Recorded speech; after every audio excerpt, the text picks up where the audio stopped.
Salut tout le monde, on se retrouve aujourd'hui pour une nouvelle vidéo. Et ouais, donc j'étais pas là les 2 dernières semaines parce que... Ouais non, j'ai pas d'argument en fait. C'est- J'avais la flemme. Pardon. Donc du coup, on se retrouve aujourd'hui pour une nouvelle vidéo. Donc de base j'avais prévu de faire un autre type de vidéo. Enfin, pas la même vidéo que là ce que je vais faire, mais j'ai pas trop le temps de tout. Enfin bref. Du coup, on va faire une autre vidéo. Donc, comme vous aurez dû le voir dans le titre, comment élever des phasmes. Et ouais, on a déjà parlé, je crois, de comment élever des menthes sur mon ancienne chaîne, donc Deathmon Cap. Et donc maintenant, du coup, on va parler de comment élever des phasmes. Donc les phasmes, déjà, je pense que vous voyez à peu près à quoi ça ressemble. Hein.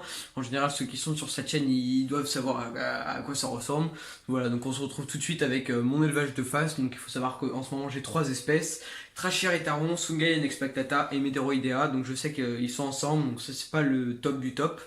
Mais on verra ça dans quelques minutes. Allez, à tout de suite. Donc du coup je vais vous montrer les 3 espèces que j'ai en élevage. À tout de suite. Donc là voilà un magnifique Trachyrétaron SP avec de magnifiques couleurs. Donc déjà la première espèce que j'ai en élevage c'est Trachyrétaron SP. Donc là on peut voir une femelle qui est L4-L5, voilà. Donc très belle espèce, voilà. Juste ici. Donc de disponible, hein, donc n'hésitez pas à me contacter si vous en voulez, si vous êtes intéressé. Donc n'hésitez pas à me contacter. Voilà. Donc là au niveau de la deuxième espèce que j'ai en élevage, ça va être Sungaya inexpectata. Donc là on peut voir une femelle à peu près au même stade que les Trachyrétarons. Donc à peu près L5, L6 ou L4, L5. Plutôt L4, L5. Voilà. Également des dispos, mais un peu moins que les Trachyrétarons, donc n'hésitez pas à me contacter aussi si vous êtes intéressé. Donc là, au niveau de la troisième espèce que je vais avoir en élevage, ça va être Medoroidea extralentata. Donc là, on peut voir une femelle. Donc là, j'ai à peu près tous les stades, donc pareil de disponibilité. Donc là, une femelle à peu près sub-sub. Et là, un petit stade. Voilà. Pareil que les autres, hein, n'hésitez pas à me contacter si vous êtes intéressé. Au niveau de la quatrième espèce que j'ai en élevage, ça va être des Acryoptera phalax. Donc là, par contre, j'ai qu'un seul spécimen, c'est celui-là. Voilà, donc elle est L2.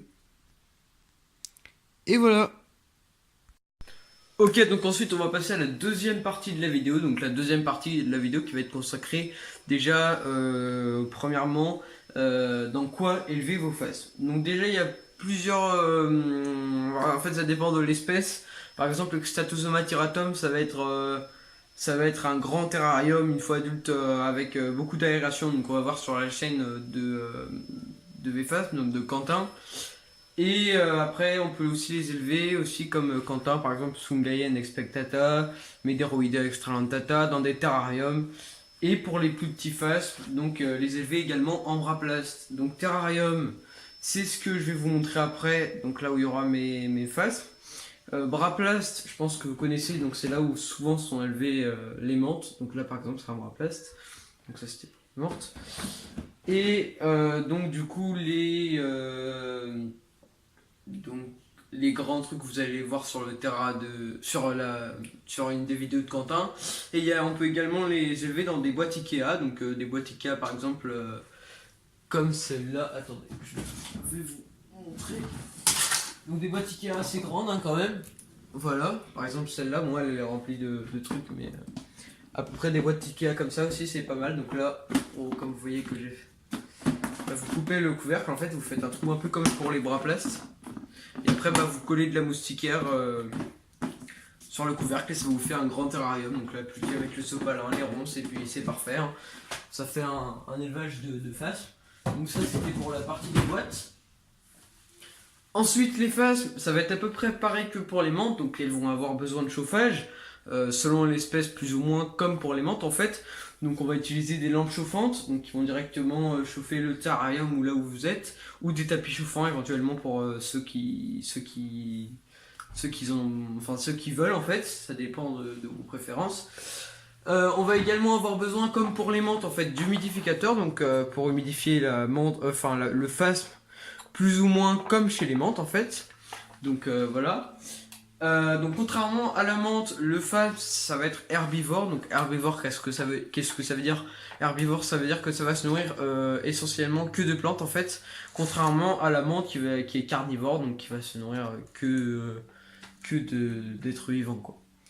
Donc déjà, les phasmes ça va se nourrir très souvent donc avec de la ronce. Donc on va très souvent retrouver de la ronce en élevage. Ça va aussi se nourrir de chêniers, enfin de chênes, pardon, de feuilles de chêne, etc. Donc je vais pas tout citer, hein, c'est un peu trop long, mais les phasmes sont herbivores, donc contrairement aux menthes. Sinon, bah, je crois que c'est à peu près la seule différence en fait qu'il y a entre les menthes et les phasmes. Ça va être que les phasmes vont être herbivores en fait. Après, ça ressemble pas exactement à la même, ça n'a pas exactement la même morphologie non plus, hein. Les menthes vont avoir des pattes révisseuses que les phasmes vont pas avoir. Voilà. Donc du coup bah là je vais tout de suite vous montrer le terrarium, moi comment je les élève, comment je fais pour gérer les phasmes. Voilà donc bah du coup à tout de suite. Donc déjà on peut voir le terrarium. Donc là où il y a Trachiritaron, Sungaya et Meteoroidea. Donc je sais que c'est pas super de tout mélanger. Mais là j'ai vraiment aucune autre solution. Et comme vous voyez par contre c'est vraiment blindé de phasmes. Donc je blinde aussi de ronces. Là vraiment c'est blindé aussi, pour ça aussi qu'il faut que j'en vende. Et ça continue à éclore là comme vous pouvez voir un tout petit. Après il y a Meteoroidea, Sungaya, Trachiritaron. Donc là vous pouvez voir c'est vraiment blindé de phasmes, un truc de malade. C'est vraiment rempli, hein, c'est... les vieilles ronces qui sont en bas. Enfin de vieilles. Là je vais essayer un peu de rentrer dans le terrarium. Enfin rentrer la caméra dans le terrarium plutôt. Donc là il y a plein de mues également, hein. Les Meteoroidea sont souvent là. Là-bas il y a un Sungaya. Ou un Trachiritaron, là j'arrive pas à voir de là où je suis. Voilà donc là pareil. Ici. Donc comme vous pouvez voir c'est vraiment rempli de faces quoi. Puis en plus ça continue à éclore donc là je suis vraiment envahi. Donc je répète, hein, j'ai des disponibilités hein, si jamais vous êtes intéressé. Voilà. Donc du coup revenons à ce que je voulais vous montrer. Donc moi j'élève les phasmes dans ce terrarium là. Donc pour l'instant il est pas mal, mais après ils vont tous déjà là c'est très serré parce que j'en ai tellement. Mais c'est surtout qu'au bout d'un moment quand ils seront tous déjà à cette taille, ça va commencer quand ils seront tous à cette taille là. Déjà ça va commencer à faire assez gros. Et quand ils seront adultes, donc ils vont faire à peu près 7-8 cm tous, ça va pas être possible de tous les garder quoi. Donc il faut absolument que j'en vende, voilà. Sinon moi je les chauffe donc là, comme vous pouvez voir avec une lampe chauffante. Donc là ça craint un peu avec les gronces, en général elle est un peu plus écartée, le terrarium est moins rapproché. Mais voilà donc là je les chauffe comme ça, du coup ça leur donne un peu de luminosité, même si les phases vont plus être nocturnes. Et du coup ça les chauffe un peu par exemple pour les verres etc. Après moi je fais une pulvérisation à peu près une fois tous les soirs en fait, une fois tous les soirs, une fois tous les 2 soirs, ça dépend. Donc voilà. Et donc là, du coup, je vais vous laisser dans le terrarium des phasmes, donc un peu les explorer. Et moi, je vous dis à la semaine prochaine pour une prochaine vidéo. Allez, à la semaine prochaine!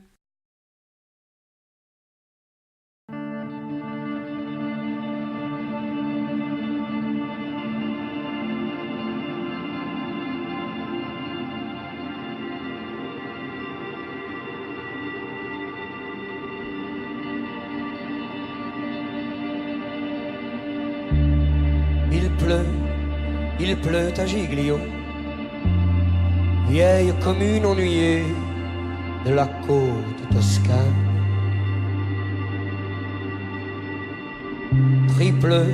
Triple A idiot, il nous faut oublier comme des points Strauss-Kahn.